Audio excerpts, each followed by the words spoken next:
Bonjour et bienvenue dans 88 images par seconde. Tout de suite, les films des semaines 8 et 9. On commence tout de suite par la semaine 8.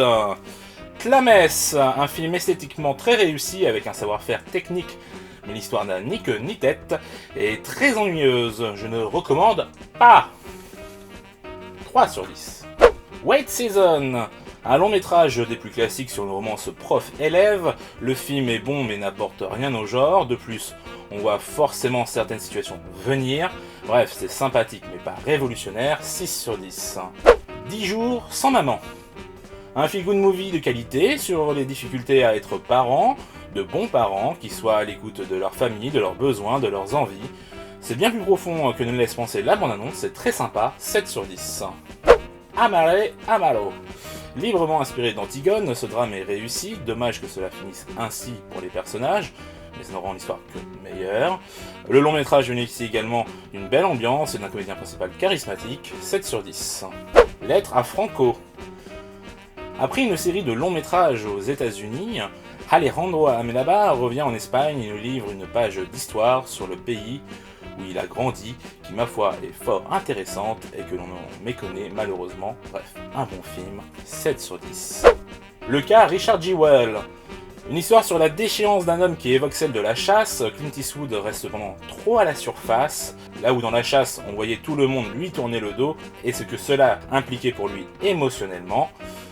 Donc bien, même très bien, hein, mais il aurait pu aller plus loin. En tout cas, ça montre bien la puissance des médias, et après l'avoir vu, je confirme que Kathy Bates aurait mérité l'Oscar de la meilleure actrice dans un second rôle, 7 sur 10. Sa dernière volonté. À l'image de Cuban Network, le film veut se faire passer pour cérébral avec un scénario alambiqué et des histoires de complots, d'agents secrets, etc. C'est dommage car le spectateur se désintéresse trop vite de cette histoire pour la trouver intéressante.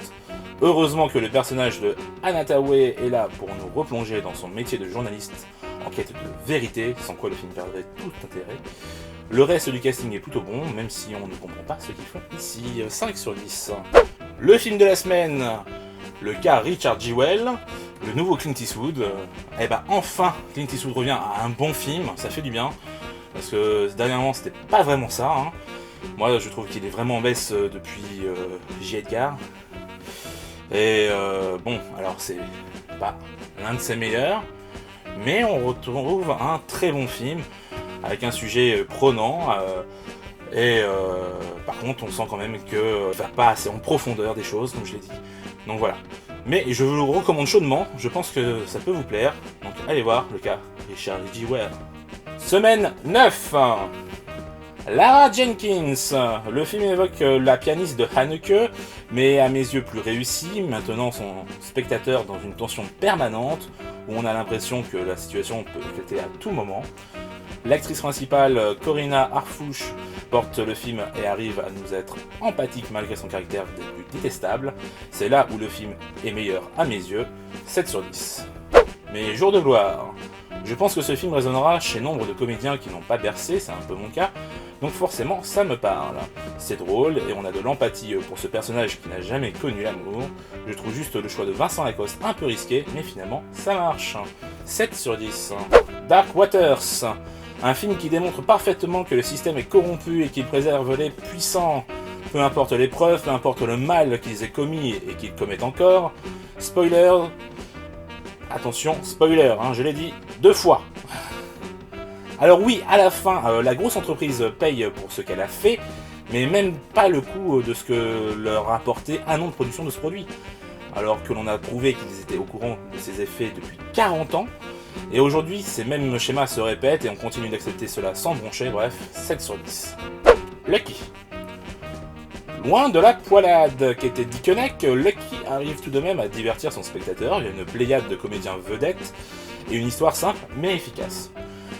Pas la comédie de l'année, hein, mais un bon moment tout de même, donc 7 sur 10. Invisible Man. Cette nouvelle altération du personnage de l'homme invisible est intéressante, car pour une fois il n'essaie pas de devenir invisible pour prouver quelque chose en tant que scientifique, mais pour harceler sa femme comme jamais.